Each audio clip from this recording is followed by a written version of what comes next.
নমস্কার বন্ধুরা, Shampa blog and beauty চ্যানেলে আপনাদের সকলকে স্বাগত। আশা করি আপনারা সবাই খুব ভালো আছেন। বন্ধুরা, আরশোলা টিকটিকি মশা আমাদের প্রত্যেকেরই বাড়িতে একটা বড় সমস্যা। এটা যখন তখন যেখানে সেখানে ঘুরে বেড়ায়, ইচ্ছা মতো উড়ে বেড়ায়।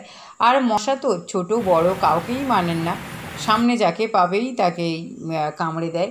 তাই বন্ধুরা, এই মশা কিংবা আরশোলা টিকটিকি এদের থেকে রেহাই পাওয়ার জন্য আমরা তো বাজার থেকে বিভিন্ন রকম ঔষধ কিংবা কয়েল কিনে নিয়ে আসি।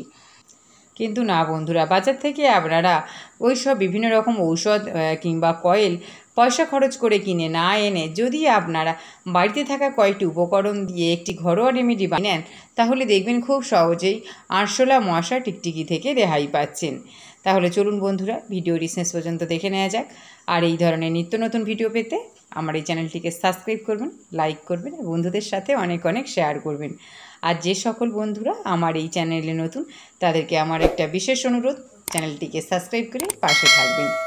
বন্ধুরা, আমরা যখন বাইরে কোথাও যাই তখন তো আমরা বাচ্চা কিংবা বড় সকলে কী করি, এই রকম ছোট ছোট কোকোকলা কিংবা থামস আপ কিনে খাই। আর এই যে কন্টেনারগুলো রয়েছে এগুলো তো আমরা ফেলেই দিই, কোনো রকম কোনো কাজে লাগাই না। কিন্তু এগুলো ফেলে না দিয়ে যদি আমরা এগুলোকে বাড়িতে এনে এই সমস্ত কাজে লাগাতে পারি, তাহলে দেখা যাবে কন্টেনারটা আর বাইরে ফেলে দিতে হচ্ছে না। দেখুন, আমি এখানে একটা কোকোকলার বোতল নিয়েছি, ছোট্ট একদম।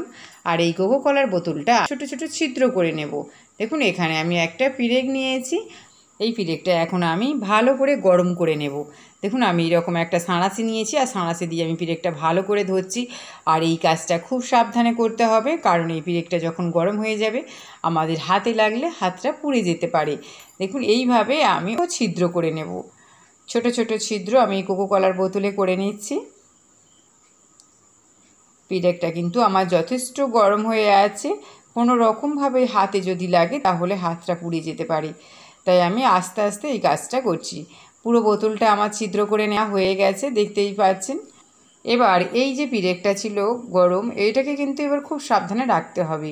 বিশেষত বাচ্চারা যদি থাকে বাড়িতে, তাহলে কিন্তু তাদের থেকে পিরেকটা দূরে রাখতে হবে, কারণ তারা যে কোনো মুহূর্তে এটা হাত লাগিয়ে দিতে পারে।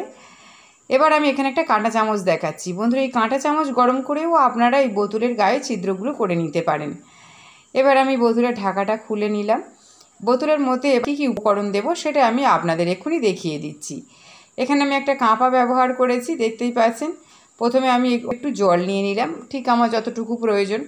আপনাদের যদি বেশি প্রয়োজন হয় তাহলে অবশ্যই আপনারা বেশি জল নেবেন।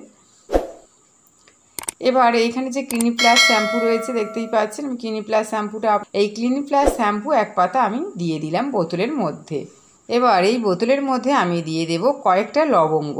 এই লবঙ্গ তো পোকামাকড় তাড়াতে ভীষণভাবে সাহায্য করে। অনেকেই এই লবঙ্গ নুনের মধ্যে রেখে দেন। যাই হোক, সেই লবঙ্গ আমি এখানে বেশ কয়েকটা নিয়ে নিয়েছি। আর এই লবঙ্গ কটা আমি এখন বোতলের মধ্যে দিয়ে দিলাম। এবার আমি এই বোতলের মধ্যে দিয়ে দেব কফি।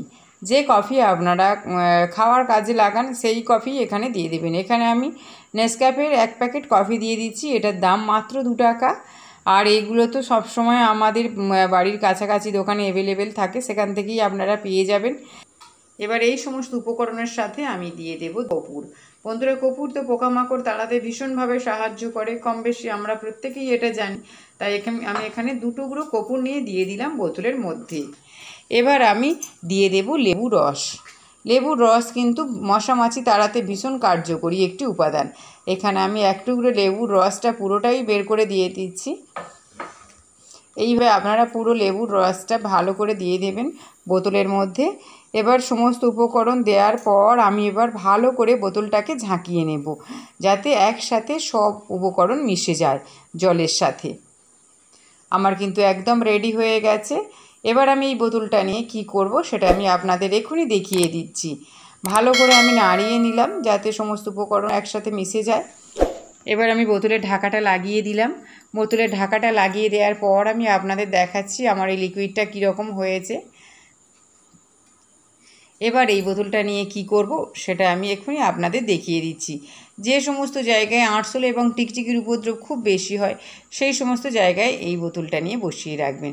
দেখুন, আমি এক কোণে যেখানে আলমারি রয়েছে আমি সেখানে এই বোতলটা বসিয়ে রাখছি, যাতে কোনো রকমভাবে আরশোলা মশা মাছি ঘরের মধ্যে প্রবেশ করতে না পারে। ভিডিওটি শেষ পর্যন্ত দেখার জন্য ধন্যবাদ।